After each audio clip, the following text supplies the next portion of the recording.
Hey guys, George Palau. Today I want to talk about 3 different kinds of achievers that you have in business, that you have in life. I was taught this years ago when a mentor of mine came and said, "You are an underachiever." And I was like, "What do you mean I'm an underachiever?" Like, dude, I'm a performer, I'm a broker, I'm making 6 figures. He says, "But you're an underachiever to your capacity." So he's like, "I want you to understand what I'm saying, George. It's a compliment because you have so much capacity, but at the same time, it's also a challenge because you're not fulfilling your capacity." And I didn't understand that at that time because, where I came from and the progress that I had made, I had looked at that and I said, "Man, I'm doing so much. I've come along so far. Man, I've overcome so much. Like, I'm a broker, I'm a 6-figure earner. Like, is this not enough?" And what I realized, I'm so grateful for that person. They changed my life, because they challenged me to think that what I thought was a lot was actually a little. See, when you get to $100,000, you may be doing better than that person making 50, but you're at the bottom of the top. Does that make sense? To a person making $1 million, man, you're at the bottom of $1 million. Then you get to $1 million, and then you realize, man, I'm at the bottom of 10 million, I'm at the top of 100,000, right? And so there's always, every time you get to a new level, it's always the bottom of the top, right? But it depends on how you look at it. It depends if you're looking at it and you're going backwards on what you've done. And there are a lot of times that people will ask me and they'll say, "George, do you look at all the things you've done and what you're doing and how much you're accomplishing?" And I say no. And it's not because I don't understand that we're doing a lot. It's because the dream and the vision of where I want to go in my life, it's so much bigger than what I'm doing today. So if you want to answer that question on, am I an achiever, an underachiever, an achiever, or an overachiever, right? You have to ask yourself, am I living in the past or am I living in the future of where I want to go and what I want to create? And so for me, because there's a clear picture of what I want for the family, the kind of lifestyle we want, the dreams, the freedoms, I know that comes with a big price. And so I want to challenge you as you listen to this on the 3 different kinds of achievers for you to ask yourself, where do you fall in as one of the 3? Number 1, underachiever, okay? Here, these are people that wake up every day with the same doubts, fears, and worries as the achiever. So an underachiever has the same fear, same doubt, same worry as somebody that's an achiever. Yesterday, I was having a conversation with one of our guys, and I said, you don't need courage to do something that you're not afraid of. You need courage to do something that you are afraid of or that you don't think that you can do, or maybe it's difficult, maybe you've never done it before. That's actually where you need courage. So why do I bring that up? Because oftentimes people think that an achiever or an overachiever doesn't have any fear, doesn't struggle with, taking action, that they love doing those things that are difficult. They love the hard stuff. And it's not that they love it, it's just they love what it produces, right? So here, these people wake up every day with the same doubts, fears, and worries as an achiever or the overachiever.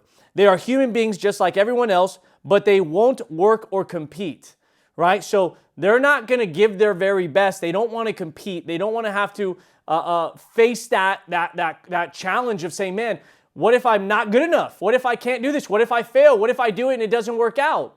Which is part of the process of becoming an overachiever. You're going to fail tremendously on your way there. They blame the company, they blame their partners, they blame the environment, the market, their family, and the world for their misfortune.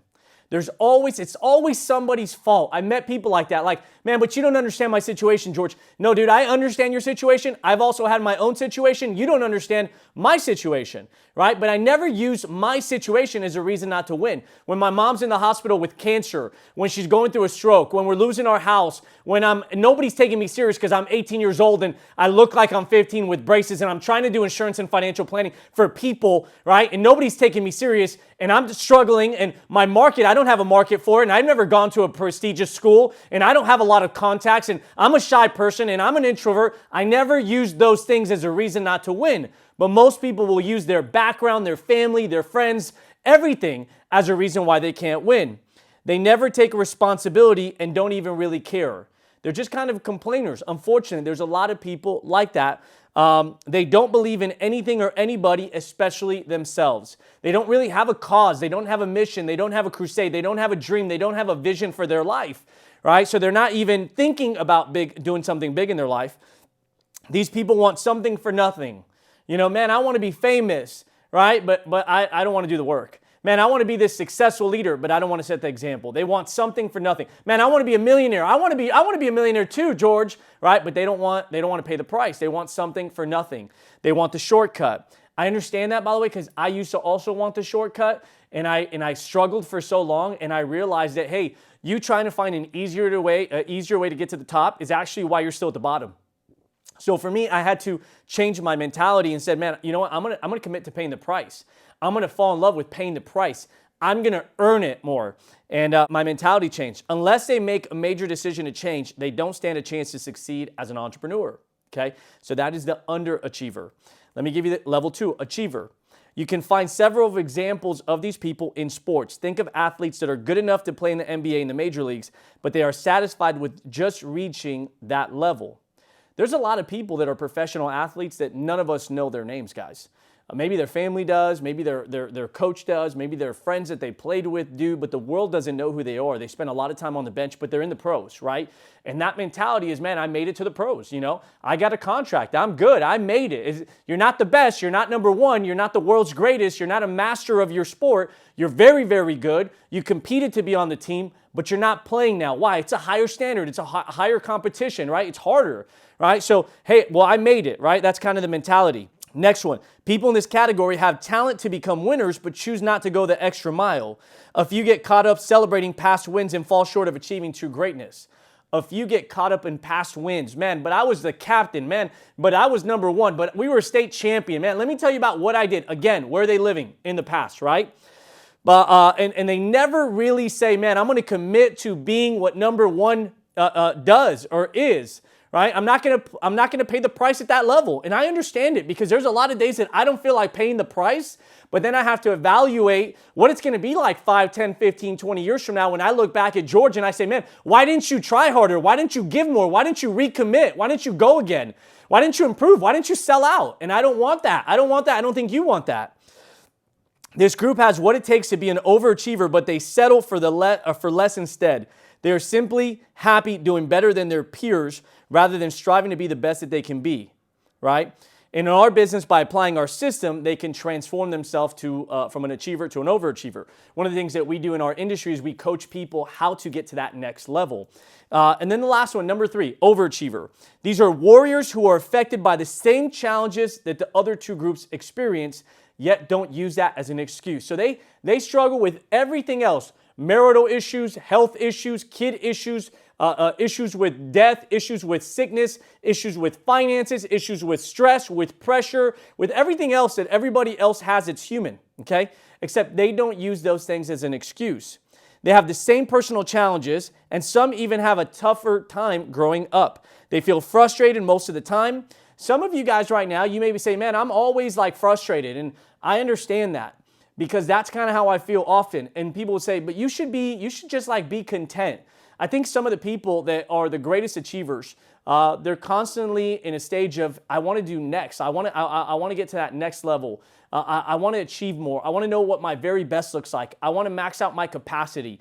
I don't want to have any regret. I don't want to have anything left inside. At the end of the day, man, I want to be able to finish every day saying, man, you gave today your very best. You gave that month, that year, your very best. Man, look at that decade of your life, what you did. Right? I think most of us want that. These feelings don't stop them from being the best that they can be. Even with the urge to want to quit sometimes, they find a way to rise to the occasion. Overachievers are obsessed with winning. Achievement is a byproduct of the rush they receive when they win. They're obsessed with winning. Right? Now, a lot of people say, man, it's not about, beating other people. It is about you maximizing your capacity, looking at other people that are ahead of you, finding out what they do better than you, and then improving those skills, copying those things, right? Developing those same talents, right? Whatever that's a workout plan, a business plan, a marketing plan. What are successful people doing? Success leaves clues. So you're copying the most successful people and you're asking yourself, how can I get 1% better, 2% better, 0.5% better, 0.10% better, 0.1% better in that area? Let's see here. Overachievers are obsessed with winning. Achievement is a byproduct of the rush they receive when they win. That feeling when you see people like the Super Bowl that just happened, you look at anybody that wins a fight, when they react that way, it's because they gave everything to that victory. and it means so much to them. And that rush, that endorphin, what they feel, the way they feel about themselves, the way that their family feels about them, man, you can't buy that. You have to earn that. It's such a great feeling that so few people, unfortunately, will never feel because they never give their very best. And I know what that was like, man. And I got sick and tired of being that guy, right? Like I started the video and I said I was labeled an underachiever, right? Or an achiever. I was sick and tired of being that guy. When you're sick and tired of something, when you're seriously sick and tired, which most people use the phrase, well, I'm sick and tired, and they're not really sick and tired because nothing really changes. But if you're really sick and tired of being that person, you don't have to tell anybody because the world is going to know that you're sick and tired of it because you're going to transform. They don't have the desire to settle for just being an achiever. The mere thought annoys them. They go above and beyond everybody's expectations. Okay? They go above and beyond everybody's expectations. Why? Because they're not looking at what other people are doing that they've already beat, surpassed, or outgrown. They're looking at that 1% of 1% in the world. This is not for most people, okay? And there, by the way, there's levels to this. When I was at 100,000, man, getting to that 250, 500, man, that was a overachiever, right? To me, to the 100,000, right? When I'm at a $500,000, I'm trying to get to $1 million, man, that was an overachiever to that $500,000. And I remember a call from my mentor. And he says, you know why you're not at $1 million income and you're at $500,000? Because you have $500,000 earner habits. You have $500,000 earner habits. This person has $1 million earner habit. And I processed it for myself and I said, George, what's the difference between that person and you? And so I started asking myself that question, right? What would $1 million earner do in this situation? Maybe for you, you're trying to make your first $100,000. What would a $100,000 earner do? You know, in scripture, there's a WWJD. What would Jesus do?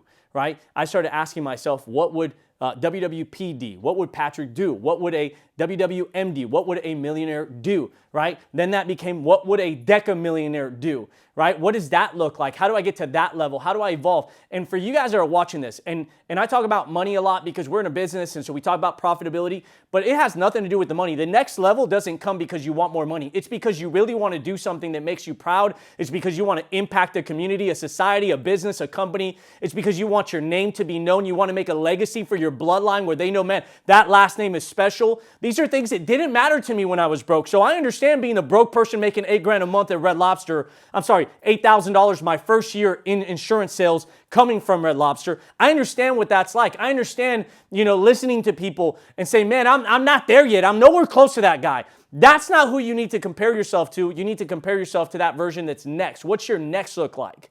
Right? And so if you're listening to this and you're an underachiever, maybe your goal is right now, you know what, man? I just want to get to that achiever mentality. I'm going to go back and listen to this again, and I'm going to document that. I'm going to write down some affirmations. I'm going to write myself a personal note. I'm going to get clear on what that looks like. What habits do I need to change, right? How will those habits produce the results that I want? How's it going to feel when I have those things? That's why I'm willing to make those sacrifices, and you're going from an underachiever to achiever. Respect to you, by the way. Most people never take this battle. Most people don't even watch this video. Why? Because it's annoying. We had a conversation the other day with my CEO and founder, and he says, hey, George, he's asking a group of us. He says, what's the annoying part of working with me? What's the annoying part of being a part of this from scratch and building PHP agency? What is this? What was the annoying part, right? And it was the standards were so high all the time. And then we go to a Patriot Stadium, right, where the Patriots play, and we're watching the Tom Brady documentary, and we're watching this, and some of the players that used to play with Brady and Belichick come, and they're talking about this. And in the video, it talks about success suppression, meaning that you're like, it's never good enough. You never even know that you're winning until the confetti came down. We didn't even know we won, right? Because the coach is always looking for, how can we do something better? That's a very annoying person to be around. Most people don't want to be around those people because it exposes their lack of being that person. And so what do? We judge those people and we say, you know what, man? That guy's all about money. They just care about business. They're just obsessed with that, right? But I think if you're a human being and you don't have an obsession in your life, you're not tapping into the maximum capacity of what's inside of you, because you got to fight. When you fight, when it's a war, when it's a battle, something else comes from inside of you. You tap into that, man. You tap into that emotion. You tap into that crazy guy, that crazy girl. You tap into that and you just achieve at a different level. And then you get the high of what it's like facing your fear and overcoming in that battle that's inside of you that only you know about, right? That's the difference from the achiever to the overachiever. And I'm in that battle for me. I haven't made it. I don't think I've made it. I'm probably going to go the rest of my life saying, man, I haven't made it yet, right? And I'd rather live in that mentality of what's my next than what I've already accomplished. Because when you look backwards, you're going to slow down, right? Hey, celebrate, man, proud, boom. But what's next, right? And have the fun along the way so that you don't lose sight of why you're doing these things. But also, you know, live your life in a way where you're looking at yourself at the end of your life and you're looking back and you're saying, man, I'd be so proud. I'd be so proud to be that person. And if you can live that life, man, it's powerful. I hope that for you. I wish that for you. Please put in the comments below, subscribe, share this with somebody else if you got value. We'll see you on the next video. Take care, guys.